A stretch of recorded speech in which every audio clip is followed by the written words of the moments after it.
अब हम स्टार्ट करने जा रहे हैं अपने डिफेंस प्रैक्टिकल का लास्ट टॉपिक, जो कि है इंटरविजिबिलिटी। इंटरविजिबिलिटी क्या होती है, पहले मैं आपको इसका मतलब समझाऊंगा, उसके बाद धीमे धीमे कई और कॉन्सेप्ट्स बताऊंगा, उसके बाद हम क्वेश्चंस पर जाएंगे। मोस्ट प्रोबेबली क्वेश्चन तो अगले के अगले वीडियो में स्टार्ट होंगे, बट उससे पहले जितने भी कॉन्सेप्ट है वो जानने बहुत ज़रूरी हैं, ताकि जब आप क्वेश्चन सॉल्व करने बैठो तो आप फंस मत जाओ कि बीच में आप सॉल्व कर रहे हो फिर आपको कॉन्सेप्ट नहीं समझ में आ रहा कि क्या करना है। ऐसा ना हो, आप स्टक ना हो जाओ, इसलिए पहले स्टार्टिंग के सारे कॉन्सेप्ट आप अच्छे से सुन लीजिए। तो हम पहले इंटरविजिबिलिटी को अब स्टार्ट करने जा रहे हैं। देखिए, इंटरविजिबिलिटी की जो डेफिनेशन है वो ये है कि intervisibility is the ability to see in a direct line of sight from one height on earth surface to another considering the intervening terrain. इसका मतलब क्या है? बेसिकली इंटरविजिबिलिटी में हमको ये चेक करना होता है कि हम अर्थ सरफेस पे एक हाइट से दूसरी हाइट को देख पाएंगे या नहीं देख पाएंगे। जैसे मान लीजिए ये अर्थ सरफेस है, ठीक है, ये अर्थ सरफेस है और अर्थ सरफेस पे ये कुछ हाइट्स हैं A B C D। मान लीजिए अगर मैं आपसे पूछूं कि मुझे ये बताइए कि आप A हाइट से D हाइट को देख पाओगे या नहीं देख पाओगे, तो इसकी जो सारी कैलकुलेशंस हैं वो हम इंटरविजिबिलिटी के अंदर करने वाले हैं। इंटरविजिबिलिटी का मतलब, इसमें जो शब्द है ना इंटर, इंटर का मतलब ये है कि अगर A से D को देखना है तो क्या A भी D को देख पाए और D भी A को देख पाए। दोनों इंटर हो, मतलब A भी D को देख पाए और D भी A को देख पाए। अगर ऐसा है तो उसको हम इंटरविजिबिलिटी कहते हैं, यानी A से D विजिबल है, D से A विजिबल है, ठीक है। अच्छा, अब देखो, इंटरविजिबिलिटी इज द एबिलिटी, वो ability to see in a direct line of sight. ये जो डॉटेड लाइंस है ना, ये लाइन ऑफ साइट है। क्या है? Line of site. इसका क्या मतलब हुआ कि ये वो लाइन है जिस लाइन के अलोंग ए डी को देखेगा, डी ए को देखेगा। यहाँ पे एक्चुअल में कोई लाइन नहीं है और ना ही कोई यहाँ पे ऑब्जेक्ट है, ये सिर्फ हवा है, ठीक है। ये ए की नजरें हैं। अगर ए डी को देखेगा तो वो अपनी नजरों को उठाएगा ना, जैसे अगर ये हॉरिजॉन्टल है तो उससे कुछ नजरें उठाएगा तब ए डी को देख पाएगा। तो ये ए की नजर है, जिस नजर के अलोंग ये डी को देख रहा है। तो यहाँ पे कुछ नहीं है, ये हवा है सिर्फ। तो लाइन ऑफ साइट है ये, यानी कि वो लाइन जिसके साइट मतलब देखना। तो लाइन ऑफ साइट, उस लाइन के अलोंग ए डी को देखेगा, डी ए को देखेगा, ये वो लाइन है, ठीक है। तो intervisibility is the ability to see in a direct line of sight from one height, एक हाइट से, on earth surface to another, जो डी है, कंसिडरिंग द इंटरवीनिंग टेरेन। इसका क्या मतलब हुआ? कंसिडरिंग द इंटरवीनिंग टेरेन का मतलब ये है कि ए और डी के हाइट के बीच में आने वाली जो और हाइट्स हैं, जैसे ये बी हाइट है, सी हाइट है, कहीं ऐसा ना हो जाए कि सी हाइट मान लो ऐसे होती और बड़ी होती, ठीक है, ये जो सी हाइट है और बड़ी होती, तब तो यहाँ पे इसने विजन को ब्लॉक कर दिया ना। अब क्या ए डी को देख पाएगा? नहीं देख पाएगा, क्योंकि यहाँ पे देखो सी ने ब्लॉक कर दिया। तो हमको इस बात का भी ख्याल रखना पड़ेगा कहीं ऐसा ना हो कि ए और डी के बीच में आने वाली कोई हाइट, यानी आने वाली कोई इंटरवीनिंग टेरेन इस ए के विजन को ब्लॉक कर दे। ये भी चेक करना पड़ेगा। अगर ऐसा नहीं है, अगर हमने कंसिडर कर लिया कि हाँ भाई इंटरवीनिंग टेरेन भी कुछ नहीं कर पा रही है, तब ए डी को देख पाएगा, डी ए को देख पाएगा, उस कंडीशन में इंटरविजिबिलिटी हो जाएगी। क्या बात समझ में आई? तो यही हमें कैलकुलेशंस करनी है कि दो हाइट आपस में इंटरविजिबल होंगी या इंटरविजिबल नहीं होंगी। अगर इंटरविजिबल नहीं होंगी तो ज़रूर बीच में कोई ऐसी हाइट है जो रुकावट पैदा कर रही होगी। तो ये कैलकुलेशंस हमें इस चैप्टर में करनी पड़ेंगी, ताकि हम पता कर सकें कि हम एक हाइट से दूसरी हाइट को देख पा रहे हैं या नहीं देख पा रहे हैं। अब इंटरविजिबिलिटी के बारे में और बात हम तब कर सकते हैं जब आपको कॉन्टूर लाइंस की जानकारी हो। तो यहाँ पर जो मैंने कॉन्टूर लाइंस अलग से पढ़ाया था, ठीक है, उसका मैं यहाँ पे वीडियो लगा रहा हूँ, यहाँ पर मैं क्लिप लगा रहा हूँ। तो कॉन्टूर लाइंस को आप पहले पूरा समझ लीजिए। जब आप कॉन्टूर लाइंस को समझ लेंगे, उसके बाद इंटरविजिबिलिटी पे हम वापस आएंगे, तब आपको समझ में आएगा कि इंटरविजिबिलिटी कैसे होती है, ठीक है। तो कॉन्टूर लाइंस का वो वीडियो जितना आपको देखना ज़रूरी है, उतना मैं यहाँ पर क्लिप लगा दे रहा हूँ, तो उसको पहले आप देखिए। अब कॉन्टूर लाइंस की हम लोग डेफिनेशन भी देख लेते हैं, क्या है। A line on a topographical map joining points of equal height above sea level। Very important. अभी हमने देखा कि कॉन्टूर लाइंस क्या करती हैं, इक्वल हाइट के पॉइंट्स को आपस में ज्वाइन करती है। इसका मतलब ये है कि जैसे अगर ये 100 वाली कॉन्टूर लाइन है तो ये सारे इक्वल हाइट के पॉइंट को आपस में ज्वाइन करती है। मतलब इस लाइन पे हर जगह 100 मीटर की ही हाइट होगी। अगर इस पूरी लाइन में आप इमेजिन कर लो कि हर जगह पॉइंट्स हैं जो कि 100 मीटर की हाइट पर ही हैं, ये सारे पॉइंट 100 मीटर की हाइट पर हैं, तो ये सारे इक्वल पॉइंट्स के हाइट को ये आपस में ज्वाइन करती है, पिरोती है एक धागे की तरह। ये भी 100 मीटर, ये भी 100 मीटर, ये भी 100 मीटर, ये भी और ये भी। इस पूरी लाइन पर हर जगह हाइट कितनी है? 100 मीटर। और ज़रूरी नहीं है कि जो ये कॉन्टूर लाइंस है हमेशा आपको गोल गोल ही दिखाई पड़े, कई बार ऐसे लंबी लंबी कॉन्टूर लाइंस भी आपको दिखाई पड़ती हैं। अलग अलग तरह के पहाड़ होते हैं, अलग अलग तरह की हाइट्स होती है, उनको रिप्रेजेंट करती हैं। आपको जो समझने वाली बात है वो ये है कि अगर यहाँ पे नंबर लिख दिया 170, तो इस कॉन्टूर लाइन पर आप जहाँ जहाँ जाओगे, इस कॉन्टूर लाइन पर जहाँ जहाँ जाओगे वहाँ हर जगह 170 मीटर की हाइट रहेगी। अगर यहाँ पे लिख दिया 160, तो इस लाइन पे आप जहाँ जहाँ जाओगे वहाँ हर जगह 160 मीटर की ही हाइट होगी। ये आपको समझने वाली बात है जो इंपॉर्टेंट है, ठीक है। उसके बाद पढ़िए कॉन्टूर। अच्छा, ये क्या है?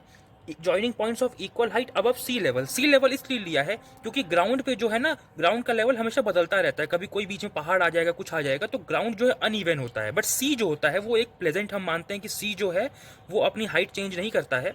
और तो मीन सी लेवल, अबव मीन सी लेवल, यहाँ मीन लिखना चाहिए, अबव मीन सी लेवल, यानी हम मीन सी लेवल से देखते हैं कि हाइट कितना ऊपर है। जैसे अगर ये 170 मीटर है ना, एक और बात ध्यान रखिए, अगर नहीं भी लिखा है तो भी आपको समझ जाना है कि ये 170 मीटर है, ठीक है। जैसे लाइन पे सिर्फ 170 लिखा है तो आपको समझ जाना है कि नहीं भी लिखा है तो ये मीटर है, 160 लिखा है तो ये 160 मीटर की ही बात कर रहा है और किसी यूनिट की बात नहीं कर रहा है। यहाँ 100 लिखा है, यूनिट नहीं लिखा है, समझ जाना है क्या है, मीटर है। तो ये जो 170 मीटर 160 मीटर है ना, ये हम मीन सी लेवल से देखते हैं, मतलब जो सी लेवल का मीन है, मीन सी लेवल से कितना ऊपर है हम ये देखते हैं। बात समझ में आई? इसके बाद आगे पढ़िए, contour lines are at an interval of 10 metre in 63K/12 map. जो 63K/12 वाला आपका मैप होता है जो आपको एग्जाम में दिया जाएगा, उसमें कॉन्टूर लाइंस 10 के गैप में होती हैं। जैसे मान लो ये 100 है तो यहाँ पर मान लो लिखा है 134 की स्पॉट हाइट। अच्छा, अब 100 है, यहाँ 134 है, मतलब इस तरफ चलते हुए बढ़ रहा होगा, ये लॉजिकल बात है। तो नहीं भी लिखा है ना तो आपको समझ जाना है कि 100 के बाद ये 110 वाली है कॉन्टूर लाइन। नहीं भी लिखा है आपको समझ जाना है कि 110 के बाद ये 100, अच्छा ये 124 हो जाएगा, फिर सॉरी, ये स्पॉट हाइट मान लो 124 की है। तो आपको क्लियर है कि भाई अगर 100 से 124 जा रहे हैं तो इस तरफ इंक्रीज हो रहा है, तो 100 के बाद ये 10 के गैप में 110 वाली होगी, 110 के बाद ये 10 के गैप में 120 वाली होगी, उसके बाद अंदर 124 की हमको स्पॉट हाइट मिलेगी। ये बात आपको समझनी है कि आपके 63K/12 वाले मैप में कॉन्टूर लाइंस 10 के इंटरवल में होती हैं, और ये जो इंटरवल है ना 10 का, इसी को कॉन्टूर इंटरवल बोलते हैं। आगे पढ़िए, interval between two consecutive contour lines is called contour interval, ठीक है। थोड़ा नॉइज़ हो रहा है बैकग्राउंड में, I am very sorry for that, क्योंकि मेरे घर के पीछे ही एक तो रेलवे स्टेशन भी है और पीछे एक तो क्या बोलते हैं, ये हाईवे टाइप का भी है, हाईवे भी है, तो वहाँ से बहुत आवाज़ आती है जब गाड़ी वहाँ से पास करती है, तो उसके लिए सॉरी। तो देखिए, intervals between two consecutive contour lines is called contour interval. दो कॉन्जिक्यूटिव कॉन्टूर लाइंस की बात कर रहा है। 100 के बाद अगली कौन सी है, 110 वाली। तो 100 और 110 के बीच में जो हाइट का डिफरेंस है ना, उनके बीच का वर्टिकल डिफरेंस की बात कर रहे हैं, हॉरिजॉन्टल डिफरेंस की बात नहीं कर रहे हैं। अगर ये 100 मीटर की हाइट है, 100 की है, और ये 110 की है, तो 100 और 110 के बीच की हम वर्टिकल डिफरेंस की बात कर रहे हैं जो कि 10 मीटर का होता है, उसको हम कॉन्टूर इंटरवल बोलते हैं। तो interval between two consecutive contour lines is called contour interval. ये बात समझ में आई कि 10 के हमेशा गैप में होंगी। अच्छा, 10 के गैप में 100 के बाद ही 90 भी हो सकती थी, है ना। 10 के गैप में 100 के बाद ही 90 भी हो सकती थी, पर हमको कैसे मालूम चला कि 90 नहीं 110 होगी? वो ऐसे मालूम चला कि अंदर 124 की स्पॉट हाइट है ना, तो 100 से 124 इस तरफ नंबर बढ़ रहा है। तो अगर इधर नंबर बढ़ रहा है तो ये 100 के बाद 90 नहीं होगा, क्योंकि नंबर बढ़ना चाहिए ना, 100 के बाद 90 तो कम हो जाएगा। तो 100 के बाद यहाँ पे 110 होगा, फिर 120 होगा, फिर 124। तो 10 के गैप में 110 ही है, 90 नहीं है, ये हमको ऐसे मालूम चला। तो ये भी लॉजिक आपको समझ में आ गया होगा, आई होप। तो कॉन्टूर लाइंस की इतनी इन्फॉर्मेशन मैंने आपको दी, आई होप इन इन्फॉर्मेशन की मदद से आपको कॉन्टूर लाइन समझने में आसानी होगी। अब कॉन्टूर लाइंस की कुछ और बातें अभी हम समझ लेते हैं। 3 टाइप की कॉन्टूर लाइंस भी होती हैं, उनको भी देख लेते हैं। 3 टाइप्स ऑफ कॉन्टूर लाइंस, इनके बारे में आपको नॉलेज रहेगा तो कॉन्टूर लाइंस से डील करने में आपको आसानी रहेगी। पहली है इंडेक्स कॉन्टूर लाइंस। अगर आप अपने मैप पर देखोगे ना, तो आपको मैप पे जो कॉन्टूर लाइंस दिखेंगी वो 50 के गैप पे, 50 के गैप पे थोड़ी एक्स्ट्रा डार्क दिखेंगी, थोड़ी एक्स्ट्रा डार्क दिखेंगी। जैसे देखो ये 100 वाली कॉन्टूर लाइन है ना, ये थोड़ी आपको एक्स्ट्रा डार्क दिख रही है, और देखो अंदर ये 150 वाली थोड़ी एक्स्ट्रा डार्क दिख रही है। 100 के बाद 150 वाली, यानी 50 के गैप में थोड़ी एक्स्ट्रा डार्क कॉन्टूर लाइंस दिखती हैं। तो ये जो एक्स्ट्रा डार्क कॉन्टूर लाइंस है ना, इन्हीं को हम बोलते हैं इंडेक्स कॉन्टूर लाइंस। तो देखो ये 100 है, फिर ये 110 है, फिर ये 120 है। कॉन्टूर लाइन की बात कर रहा हूँ मैं। 100 के बाद ये 110 वाली कॉन्टूर लाइन है, फिर ये 120 वाली है, फिर ये 130 वाली है। देखो ये 130 वाली है, एक सेकेंड, ये 110 वाली हो गई, 120 वाली और ये 130 वाली, फिर ये अंदर ये 140 वाली है, देखो ये वाली, इसके अंदर 150 की है, क्योंकि 100 से इधर चलते हुए नंबर बढ़ रहा था, तो हमको ऐसे मालूम चला कि 100 के बाद ये 110 है, फिर 120 है, फिर 130 है, फिर 140 है, फिर 150 है। तो देखो 100 के बाद अगली जो डार्क कॉन्टूर लाइन है वो 150 वाली है। ये मैप पर मैं आपको दिखाता हूँ कैसे आप पहचानोगे इसको। देखिए, ये आपका वही 63K/12 वाले मैप का ही एक प्रिंट है, थोड़ा आप ध्यान से देखना। ये 100 वाली लाइन आपको दिखाई पड़ रही होगी, तो देखो 100 वाली जो लाइन है थोड़ी सी एक्स्ट्रा डार्क है। इसके बाद जो अगली एक्स्ट्रा डार्क लाइन है वो 150 वाली है। देखो ये 150 लिखा है ना, ये डार्क वाली है, जिसपे ये पेड़ है, सर्वे ट्री, जिसपे ये सर्वे ट्री है। देखो ये वाली जो लाइन है ये 150 की है, थोड़ी एक्स्ट्रा डार्क है बाकियों की अपेक्षा। 100 वाली जो कॉन्टूर लाइन है एक्स्ट्रा डार्क है, उसके बाद 50 के गैप में ये जो 150 वाली है ये एक्स्ट्रा डार्क है। दिखाई पड़ा? ये है आपकी इंडेक्स कॉन्टूर लाइंस, ठीक है। इंडेक्स कॉन्टूर लाइंस के बाद होती हैं इंटरमीडिएट कॉन्टूर लाइंस। तो इंटरमीडिएट कॉन्टूर लाइंस कौन सी हैं? ये 100 और 150 जो एक्स्ट्रा डार्क है ना, इनके बीच में जो कम डार्क वाली हैं ये इंटरमीडिएट कॉन्टूर लाइंस होती हैं। मतलब ये 110 वाली, ये 120 वाली, ये 130 वाली और फिर ये 140 वाली। तो ये जो 110, 120, 130, 140 जो थोड़ी कम डार्क कॉन्टूर लाइंस है उनको हम बोलते हैं इंटरमीडिएट कॉन्टूर लाइंस। तो देखिए यहाँ पे ये 100 वाली थोड़ी सी डार्क है ना, इसके बाद 150 वाली डार्क है, और बीच में ये जो लाइंस हैं 100 के बाद ये 110 है, फिर देखिए 120 तो लिखा ही हुआ है यहाँ पे। वही मैंने कहा ना, नहीं भी लिखा है तो आपको समझ में आ जाएगा कि 100 के बाद ये 110 होगी तभी तो ये 120 होगी, और 120 के बाद ये 130 है। 130 के बाद देखिए पतली वाली यहाँ से निकली, ये 140 है, और फिर ये आपको डार्क वाली 150 मिल गई। तो ये जो 110, 120, 130 और 140 हैं, जो दो डार्क कॉन्टूर लाइंस के बीच में थोड़ी कम डार्क कॉन्टूर लाइंस हैं, वो आपकी इंटरमीडिएट कॉन्टूर लाइंस होती हैं। ठीक है, ये बात आपको समझ में आई। उसके बाद होती है तीसरी टाइप की सप्लीमेंट्री कॉन्टूर लाइंस, या मैंने यहाँ पे लिखा है फॉर्म लाइंस। देखो सप्लीमेंट्री कॉन्टूर लाइंस और फॉर्म लाइंस एग्जैक्टली एक नहीं होती हैं। सप्लीमेंट्री कॉन्टूर लाइंस का ही एक टाइप है फॉर्म लाइंस, बट आपके फाइल में ना फॉर्म लाइंस को डॉटेड लाइंस दिखाया हुआ है, तो समझ जाओ कि ये फॉर्म लाइंस ही हैं। ठीक है, सप्लीमेंट्री कॉन्टूर लाइंस या फॉर्म लाइंस में ज़्यादा अंतर नहीं होता है, तो या तो फॉर्म लाइंस कह लो या सप्लीमेंट्री कॉन्टूर लाइंस कह लो, बट आपकी फाइल में फॉर्म लाइंस लिखा हुआ है। ये मैं क्यों बता रहा हूँ कि जो फॉर्म लाइंस होती है ना, इनको आपको काउंट नहीं करना होता।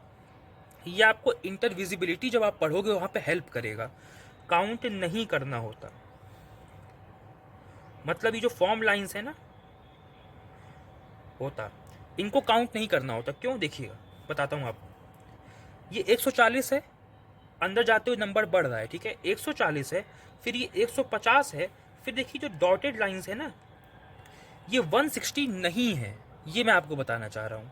140 के बाद 150, उसके बाद ये जो डॉटेड कॉन्टूर लाइंस है ये 160 नहीं है, क्योंकि अगर ये 160 होती ना, मान लो ये अगर 160 होती तो फिर ये 154 ना होती। क्यों?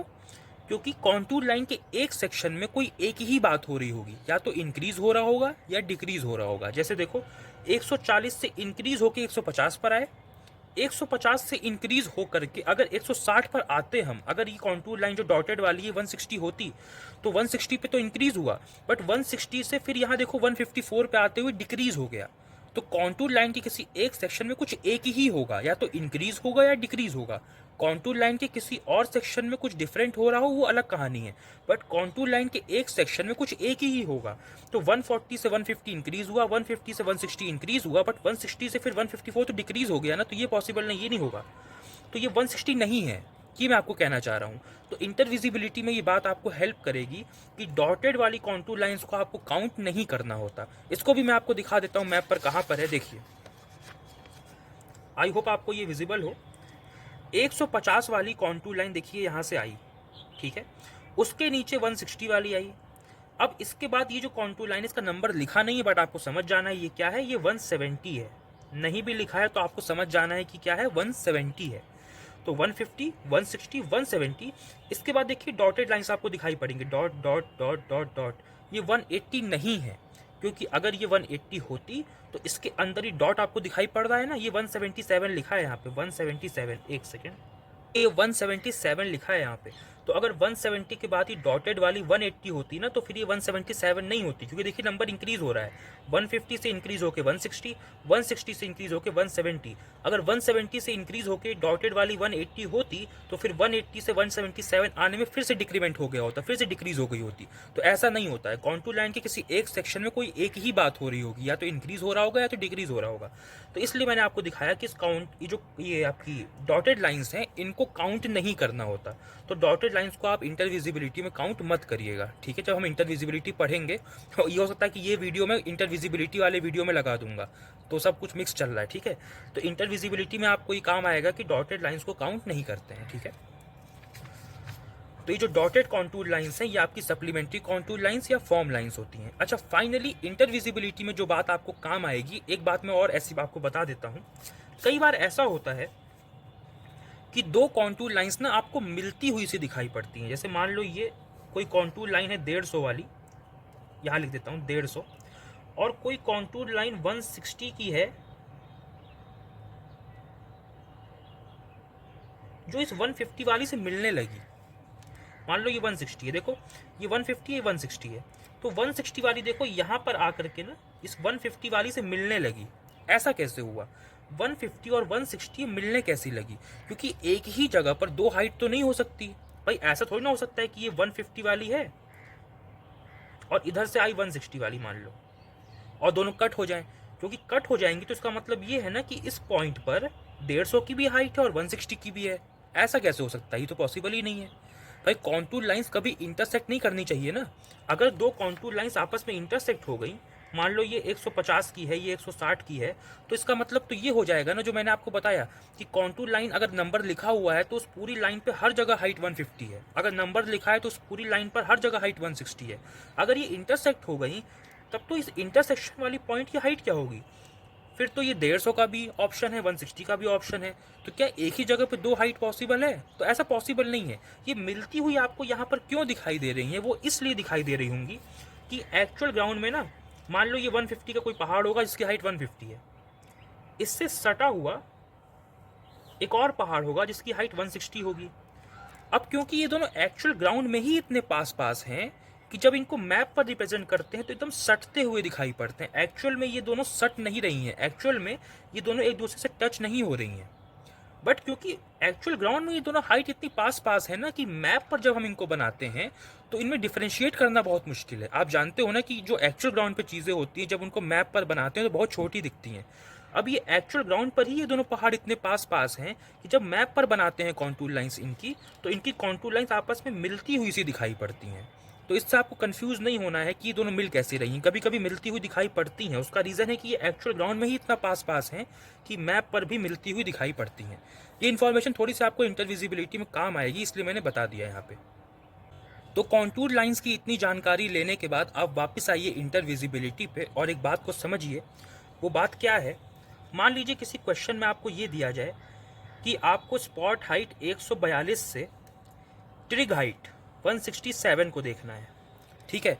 मतलब देखना है मतलब कि आपको ये पता करना है कि आप इस 142 की हाइट से 167 की हाइट को देख पाओगे या नहीं देख पाओगे, ये आपको पता करना है। तो आपको ये समझना है कि अगर आप छोटी हाइट से बड़ी हाइट को देखना चाहते हो तो वो केस राइज का होता है, ठीक है। वो केस किसका होता है? राइज का होता है। यही मान लो उल्टा हो कि आपको 167 से 142 को देखना हो, ठीक है, इसमें उल्टा है। राइस के केस में आपको 142 से मान लो 167 को देखना है, तो ये राइस का केस है। अगर आपको मान लो 167 से 142 को देखना है, तो बड़ी हाइट से छोटी हाइट को देखना है, तो ये केस फॉल का है। ये बात आपको समझनी है। मतलब अगर आपको 142 से 167 को देखना है तो आपको आपकी नज़रों को उठाना पड़ेगा ना। जैसे मान लो ये 142 है और ये 167 है, तो अगर आपको 142 से 167 को देखना है तो आपको आपकी नज़रों को, मान लो ये हॉरिजॉन्टल लेवल है, तो आपको आपकी नज़रों को उठाना पड़ेगा ना, उठाना पड़ेगा, तब आप डी को देख पाओगे। तो ये राइस का केस हो गया। मान लो आपको 167 से 142 को देखना हो, ठीक है, मान लो आपको 167 से 142 को देखना हो, तो अगर आप यहाँ पे मानो कि ये हॉरिजॉन्टल लेवल है तो आपको आपकी नज़रों को झुकाना पड़ेगा, नीचे की तरफ आपको आपकी नज़रों को झुकाना पड़ेगा, तब आप 167 से 142 को देख पाओगे। तो यहाँ पे झुकाना पड़ेगा नज़रों को, तो ये फॉल का केस होगा। अगर आप बड़ी हाइट से छोटी हाइट को देखोगे तो फॉल का केस होगा, छोटी हाइट से बड़ी हाइट को देखोगे तो राइज का केस होगा। ये आपको समझना है। अच्छा, अब इसी एग्जाम्पल में एक और बात आप समझिए। मान लीजिए अगर ऐसा हो जाए कि आपको 142 से 167 की हाइट को देखना हो, तो ऐसा 100% होगा कि बीच में आपको 150 वाली कॉन्टूर लाइन और फिर 160 वाली कॉन्टूर लाइन जाती हुई दिखाई पड़ेंगी। आपको क्या करना होगा, इस 142 वाली को 167 वाली के सेंटर से ज्वाइन करना होगा एक स्ट्रेट लाइन से, और इन दोनों स्पॉट हाइट और ट्रिग हाइट के बीच में आपको ये कॉन्टूर लाइन 150 और 160 वाली जाती हुई दिखाई देंगी। पक्का है ऐसा। ऐसा क्यों है? अच्छा, अगर 142 के बाद आप अगला नंबर मुझे बताएं टेंस में, मतलब टेंस में आना चाहिए वो नंबर जो 142 के बाद आता हो, तो वो 150 है ना। 150 के बाद कौन सा है? 160 है। और 160 के बाद आपको ये 167 मिल जाएगा जो आपको देखना है। आपको 142 से 167 को देखना है, तो बीच में आपको 150 और 160 मिलेगा ही मिलेगा। ये क्वेश्चंस में आपको दिखेगा और मैं आपको दिखाऊंगा। और ऐसा कभी भी नहीं होगा कि 142 के बाद आपको 150 नहीं मिली और 160 पहले ही मिल गई। ऐसा कभी नहीं होगा। आपको 142 के बाद पहले 150 मिलेगी, उसके बाद ही 160 मिलेगी। ऐसा नहीं होगा कि 142 के बाद 150 वाली बाईपास हो जाए और आपको 160 मिल जाए। ऐसा आपको किसी क्वेश्चन में देखने को नहीं मिलेगा, क्योंकि आपने कॉन्टूर लाइंस में ये भी देखा होगा ना कि अगर ऐसे कॉन्टूर लाइंस बनी होती हैं, तो मान लो ये 140 है, फिर ये 150 है, फिर ये 160 है, तो कॉन्टूर लाइंस ऐसे ही बनी होती है ना। ऐसा थोड़ी ना होता है कि 140 वाली कॉन्टूर लाइन के बाद 150 वाली स्किप हो जाती है और सीधा 160 की दिख जाती है। ऐसा नहीं होता ना। आपके 63K/12 वाले मैप में जो कॉन्टूर लाइंस होती हैं वो 10 के इंटरवल में होती हैं, 10 मीटर के इंटरवल में होती हैं। तो 10 के गैप में 140 के बाद आपको 150 दिखती है ना। ऐसा तो है नहीं कि 150 बाईपास होकर आपको 160 दिखने लगती है। तो वही चीज़ मैं कह रहा हूँ कि 142 के बाद आपको 100% 150 वाली जो कॉन्टूर लाइन है वो दिख जाएगी, और 150 के बाद आपको 160 वाली दिख जाएगी। अच्छा, ऐसा हो सकता है कि 142 के बाद जो 150 है ना, इसके बीच में कोई छोटी कॉन्टूर लाइन आ जाए। ये हो सकता है। कैसे हो सकता है? देखिए, मान लो यहाँ पे आ जाए 140 वाली, ठीक है। अब ये जो 142 है ना, ये सबसे छोटी हाइट है इन चारों में। 142, 150, 160 और 167। मान लो आपको 142 से 167 को देखना है, तो इन चारों में सबसे छोटी हाइट कौन सी है? 142। लेकिन अगर इससे भी छोटी हाइट कोई बीच में आ जाए ना, 140 बीच में आ जाए, तो उसका कोई महत्व नहीं है, उसको आपको कंसिडर नहीं करना है। ये बात आपको समझनी है। और ये जो इन्फॉर्मेशन है ना, ये आपको काम आएगी इंटरविजिबिलिटी के थोड़े से मुश्किल क्वेश्चन में। उसकी मैंने एक वीडियो बनाई है, थोड़े से मुश्किल क्वेश्चन कराए हैं उसमें। हालांकि वो एग्जाम में आते नहीं हैं, बट अगर आ जाएं तो अलग बात है। वैसे आते नहीं है वो इंटरविजिबिलिटी के एग्जाम में, बट मैंने वीडियो बना दिया था, तो इसलिए मैं आपको ये कॉन्सेप्ट बता रहा हूँ। मैं आपसे ये कह रहा हूँ कि अगर 142 से 167 देखना है, तो सबसे छोटी हाइट कौन सी है? 142। अगर इससे भी छोटी हाइट कोई 140 बीच में कहीं पर आ जाए, तो उसको आपको कंसिडर नहीं करना है। और मान लो यही फॉल का केस हो, जहाँ पे आपको 167 से 142 को देखना हो, तो 100% 167 के बाद डिक्रीज होते हुए, क्योंकि 167 से 142 को देख रहे हैं ना, तो 167 से डिक्रीज होते हुए पक्का आपको 160 वाली कॉन्टूर लाइन बीच में दिखेगी। उसके बाद पक्का आपको 150 वाली दिखेगी, और उसके बाद तो 142 आपको मिल ही जाएगा। तो 167 से 142 के बीच में आपको पक्का ये 160 की और 150 की कॉन्टूर लाइन पक्का दिखेगी। अब इसमें आपको ये समझना है कि देखो मैंने क्या कहा, इन चारों में सबसे छोटी हाइट कौन सी है? 142। अगर उससे भी छोटी कोई हुई तो उसको कंसिडर नहीं करना है। बट ये केस है फॉल का, जहाँ पे हम 167 से 142 को देख रहे हैं, क्योंकि नीचे देखना पड़ेगा ना। 167 से 142 को देख रहे हैं, तो ये केस फॉल का है। इसमें मैं आपको ये बता रहा हूँ कि फॉल के केस में भाई ऑब्वियसली छोटी हाइट दिक्कत कर सकती है। 167 से 160 छोटी है, बट उसका विजन ब्लॉक कर सकती है। यहाँ पे आपको ये समझना है कि फॉल के केस में भी जो सबसे छोटी हाइट है कौन सी? 142 है। भले ही फॉल का केस हो, 167 से 142 को देख रहे हो, इसमें भी जो सबसे छोटी हाइट है वो 142 है। अगर इससे भी छोटी हाइट कोई बीच में कहीं पर आ गई, मान लो बीच में यहाँ कहीं 140 वाली कॉन्टूर लाइन आ गई, ठीक है, 140 आ गई, तो इसको आपको कंसिडर नहीं करना है। चाहे राइज का केस हो चाहे फॉल का केस हो, दोनों में ये देखो कि सबसे छोटी हाइट कौन सी है। अगर उससे भी छोटी हाइट कोई बीच में आ गई तो उसको कंसिडर नहीं करना है। मुझे लग रहा है कि थोड़ा सा आपको समझने में दिक्कत हुआ होगा, इसलिए इसको मैं समझाने के लिए आपको एक तरीका बताता हूँ कैसे मैं समझाऊंगा। इसको आप देखिए। जैसे मान लीजिए ये जो पिंक वाली हाइट है ये 142 मीटर की हाइट है। उसके बाद ये जो ग्रीन वाली हाइट है ये 150 वाली कॉन्टूर लाइन की हाइट है। उसके बाद ये जो ब्लू वाली हाइट है ये 160 मीटर वाली कॉन्टूर लाइन की हाइट है, और उसके बाद ये वाइट वाली 167 मीटर की ट्रिग हाइट है। आपको 142 से 167 को देखना है, ठीक है। लेकिन अब इन चारों में से सबसे छोटी वाली कौन सी है? 142 है। अगर इससे भी छोटी कोई इनके बीच में आ जाए कहीं पर, तो उसको आपको कंसिडर नहीं करना है, क्योंकि बिना कंसिडर किए ही आपको पता है कि वो उसका रास्ता ब्लॉक नहीं कर सकती।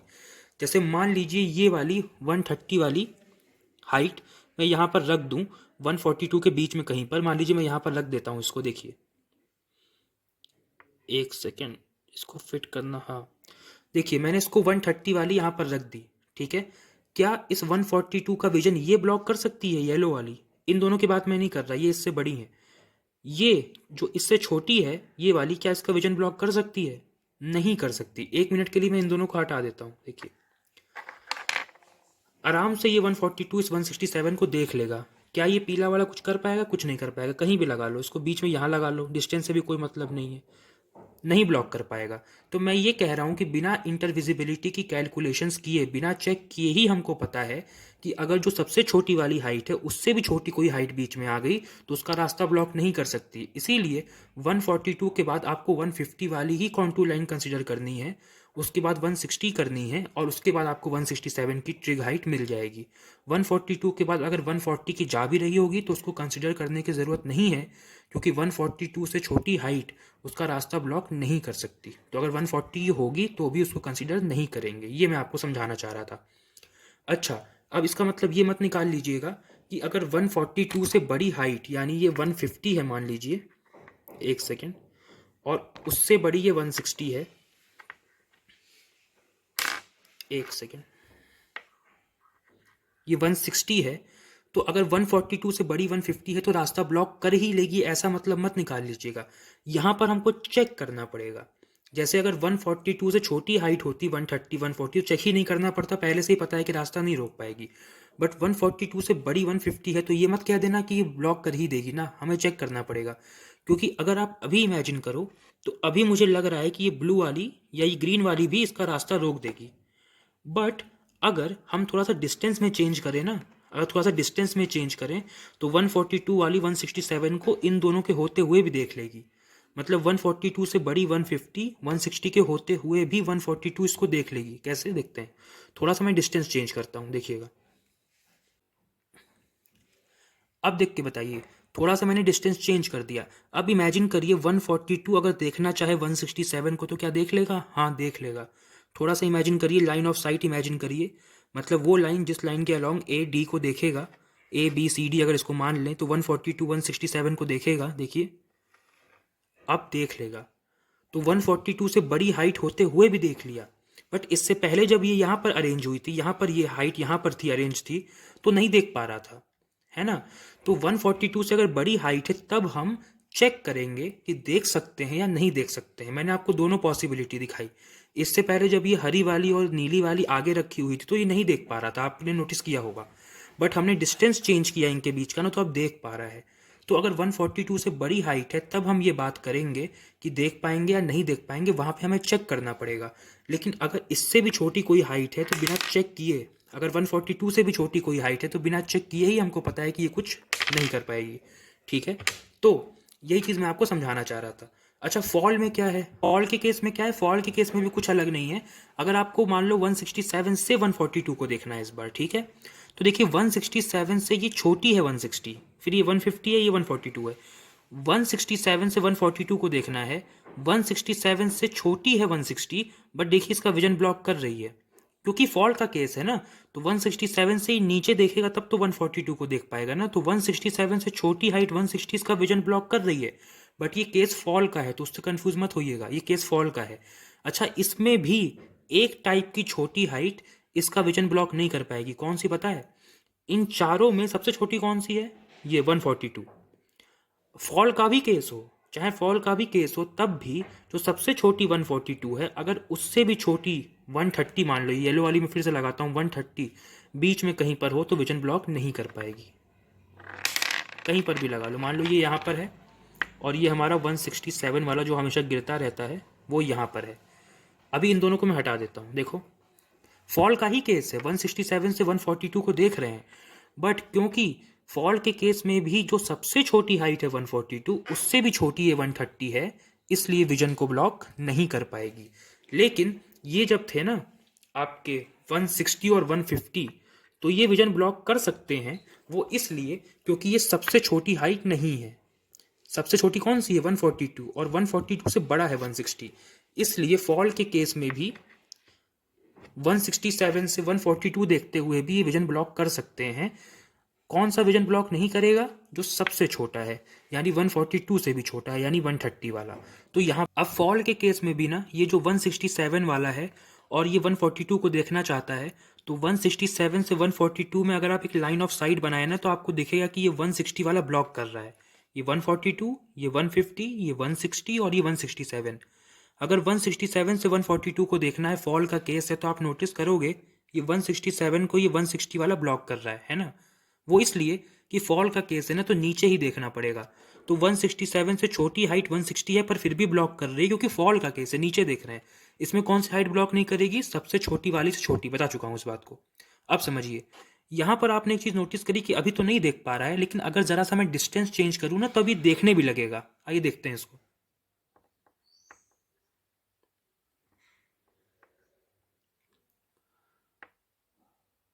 अब बताइए, अब मैंने डिस्टेंस को चेंज कर दिया। अगर अब आप लाइन ऑफ साइट इमेजिन करें 167 से 142 तक की, इमेजिन करिए 167 से 142 की एक लाइन ऑफ साइट इमेजिन करिए। अब देख लेगा, जो पहले नहीं देख पा रहा था। पहले ये दोनों यहाँ पर थे तो विजन ब्लॉक कर रहे थे, अब आगे कर दिया तो अब देखने लगे। तो इससे आपको एक बात समझ में आई, राइस के केस में भी सेम चीज़ हुई थी। 142 से 167 को देख रहे थे, ये दोनों आगे थे तो 142 वाला नहीं देख पा रहा था, पीछे किया तो देखने लगा था। वही चीज़ यहाँ पर हो रही है। पहले ये दोनों आगे थे तो 167 वाला 142 को नहीं देख पा रहा था, पीछे कर दिया, देखने लगा। इससे एक बहुत इंपॉर्टेंट कॉन्सेप्ट समझ में आता है कि सिर्फ हाइट से मतलब नहीं है। मतलब हाइट से तो मतलब है ही, लेकिन हाइट के साथ साथ हाइट के बीच के डिस्टेंस से भी मतलब है। जो दो हाइट्स के बीच का डिस्टेंस है, वो भी ये डिटरमाइन करता है कि इंटरविजिबिलिटी होगी या इंटरविजिबिलिटी नहीं होगी। तो बहुत बड़ा फैक्टर ये भी है कि दो हाइट के बीच का डिस्टेंस क्या है। और अब आपको एक नया कॉन्सेप्ट समझ में आएगा, वो है ग्रेडियंट का कॉन्सेप्ट। तो जब आप ग्रेडियंट का कॉन्सेप्ट समझेंगे, तब आपको समझ में आएगा कि ये कैलकुलेशंस इंटरविजिबिलिटी की कैसे होंगी। और ग्रेडियंट आपको बताएगा, जिसका फॉर्मूला होता है vertical interval upon horizontal equivalent. अभी हम देखते हैं उसको। वर्टिकल इंटरवल का मतलब हाइट का डिफरेंस, और हॉरिजॉन्टल इक्विवेलेंट का मतलब उनके बीच का डिस्टेंस, हाइट के बीच का हॉरिजॉन्टल डिस्टेंस। तो ग्रेडियंट आपको बताएगा कि कैसे इंटरविजिबिलिटी इस डिस्टेंस पर डिपेंड करती है। तो अब ग्रेडियंट के एक बहुत ही इंपॉर्टेंट कॉन्सेप्ट को अब आप समझिए। तो अभी आपने देखा कि कैसे इंटरविजिबिलिटी हाइट पर तो डिपेंड करती ही है, बट दो हाइट के बीच के डिस्टेंस पर भी डिपेंड करती है। तो यहाँ से एक कंसेप्ट आपको समझ में आएगा ग्रेडियंट का। वो क्या है? Gradient is the ratio between vertical interval V I and horizontal equivalent H E. तो ग्रेडियंट का फॉर्मूला है vertical interval upon horizontal equivalent.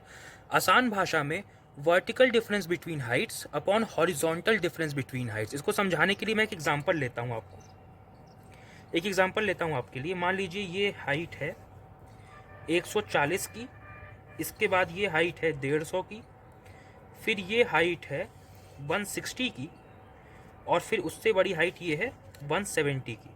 ठीक है, मीटर्स में है सब। ठीक है, मान लीजिए ये है, इसको मैं ए बोल देता हूँ, इसको मैं बी बोल देता हूँ, इसको मैं सी बोल देता हूँ, और इसको मैं डी बोल देता हूँ। ठीक है, और ये सारी हाइट इनकी ग्राउंड लेवल से है। मान लीजिए ग्राउंड लेवल ये है, तो ये जो सारी हाइट्स हैं ये ग्राउंड लेवल से हैं। ठीक है, ये हाइट्स हैं। अब ग्रेडियंट क्या होता है? मैंने आपको बताया था ना कि इंटरविजिबिलिटी होगी या नहीं होगी, हाइट पर तो डिपेंड करता है, उनके बीच की डिस्टेंस पे भी डिपेंड करता है। तो मान लेते हैं कि 140 वाली हाइट और 150 वाली हाइट के बीच का जो हॉरिजॉन्टल डिस्टेंस है, वो मान लेते हैं कितना, 40 मीटर मान लेते हैं।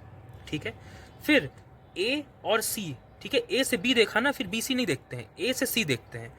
तो मान लेते हैं ए से लेकर के सी वाली जो हाइट है, उनके बीच का जो हॉरिजॉन्टल डिस्टेंस है वो 80 मीटर है। फिर ए से लेकर डी वाली का मान लेते हैं कितना है, 100 मीटर है। ठीक है, ए बी नापते हैं, ए सी नापते हैं और ए डी नापते हैं। मतलब ए और बी वाली हाइट के बीच का हॉरिजॉन्टल डिस्टेंस, ए और सी वाली हाइट के बीच का हॉरिजॉन्टल डिस्टेंस, और ए और डी वाली हाइट के बीच का हॉरिजॉन्टल डिस्टेंस। डी वाली 170 मीटर है। ये होता है। तो ग्रेडियंट का फॉर्मूला क्या होता है बताता हूँ मैं आपको। मान लीजिए हमको निकालना हो gradient of A B, G A B, यानी ए और बी के बीच हमको ग्रेडियंट निकालना हो, तो फॉर्मूला क्या लिखा है, vertical interval upon horizontal equivalent, simple भाषा में वर्टिकल डिफरेंस बिटवीन हाइट्स। तो मुझे ये बताओ ए और बी के बीच का वर्टिकल डिफरेंस कितना है, 150 में से 140 घटा दो 10 है कि नहीं। 150 और 140 में कितना गैप है, 10 का गैप है। तो वर्टिकल इंटरवल क्या हो गया, 10 हो गया, upon horizontal difference between Heights, 140 वाली हाइट और 150 वाली हाइट के बीच का ये हॉरिजॉन्टल डिफरेंस, यानी इनके बीच का हॉरिजॉन्टल डिस्टेंस कितना है, ये हॉरिजॉन्टल डिस्टेंस 40 है, तो ये हो जाएगा 40। तो ग्रेडियंट आया 1/4, ऐसे निकलता है ग्रेडियंट। अब मान लो हमको निकालना हो जी ए सी, तो अब ए और सी के बीच का हमको निकालना है ग्रेडियंट। तो ये बताओ ए और सी के बीच का वर्टिकल डिफरेंस कितना है, 160 माइनस 140 20 है, अपॉन ए और सी के बीच का डिस्टेंस कितना है, हॉरिजॉन्टल डिस्टेंस, ए और सी के बीच का हॉरिजॉन्टल डिस्टेंस कितना है, 80 है, तो 20/80, ये आ गया 1/4। अब मान लो हमको निकालना है जी ए डी, ठीक है, जी ए डी निकालना है, तो ए और डी के बीच निकालना है। तो मुझे ये बताओ ए और डी के बीच का वर्टिकल डिफरेंस कितना है, 170 माइनस 140 यानी 30 है, यानी उनकी हाइट का डिफरेंस कितना है, अपॉन हॉरिजॉन्टल डिफरेंस, यानी उनके बीच का हॉरिजॉन्टल डिस्टेंस कितना है, ए और डी के बीच का हॉरिजॉन्टल डिस्टेंस 100 है। तो ये हो जाएगा कितना, ये हो जाएगा 1/3.33, ऐसे आएगा। तो इसका ग्रेडियंट ये है। तो ग्रेडियंट का फॉर्मूला समझ में आया और ग्रेडियंट कैसे कैलकुलेट होगा ये समझ में आया। तो अगर आपको हाइट दे दे और उनके बीच का डिस्टेंस दे दे तो आप ग्रेडियंट निकाल लोगे, कोई दिक्कत होगी, कोई दिक्कत नहीं होगी। तो ग्रेडियंट आप ऐसे निकालोगे। इस ग्रेडियंट से क्या हमारी कैलकुलेशन में कुछ फ़ायदा होता है, इंटरविजिबिलिटी के क्वेश्चन में ग्रेडियंट हम क्यों इस्तेमाल करते हैं, ये आपको मालूम चलेगा नेक्स्ट वीडियो में, ठीक है। एक और कॉन्सेप्ट यहाँ समझ लीजिए, वो है टोटल ग्रेडियंट का। टोटल ग्रेडियंट कुछ नहीं, टोटल ग्रेडियंट वो होता है जो पहले पॉइंट से लेकर के आखिरी पॉइंट के बीच निकाला गया हो, ठीक है। टोटल ग्रेडियंट क्या होता है, जो पहली हाइट से, यानी जो पहली हाइट है 140, वहाँ से लेकर के आखिरी हाइट जो 170 मीटर है उसके बीच निकाला गया हो। तो मुझे बताइए इन तीनों ग्रेडियंट में से टोटल ग्रेडियंट कौन सा है, ये वाला है, ये है आपका टोटल ग्रेडियंट, क्योंकि ये पहले पॉइंट से लेके आखिरी पॉइंट के बीच निकाला गया है, यानी ए हाइट से डी हाइट के बीच निकाला गया है। तो ये आपका टोटल ग्रेडियंट है, जो पहले पॉइंट से आखिरी पॉइंट के बीच निकाला जाए। टोटल ग्रेडियंट आपको समझ में आया, जो पहले पॉइंट से लेकर आखिरी पॉइंट के बीच निकाला जाए। एक बात और समझ लीजिए कि जो स्लोप होता है ना, स्लोप वो ग्रेडियंट ही होता है फ्रैक्शन में, यानी ये जो ग्रेडियंट हम निकाल रहे हैं फ्रैक्शन में, ये और कुछ नहीं, ये स्लोप ही है। और स्लोप क्या होता है, स्लोप होता है tan थीटा, आपने पढ़ा होगा स्लोप क्या होता है, tan थीटा होता है। तो स्लोप आपका ग्रेडियंट ही होता है फ्रैक्शन के टर्म्स में, और स्लोप tan थीटा भी होता है। ये स्लोप tan थीटा होता है, स्लोप का फ्रैक्शन ग्रेडियंट होता है। ये इन्फॉर्मेशन कैसे काम में आएगी वो आपको नेक्स्ट वीडियो में समझ में आएगा। तो अब हम नेक्स्ट वीडियो में मिलते हैं, और नेक्स्ट वीडियो में मैं आपको बताऊंगा कि इंटरविजिबिलिटी की कंडीशन क्या है, और उस कंडीशन को मैं प्रूफ भी करूंगा। तो नेक्स्ट वीडियो में अब उसको देखते हैं।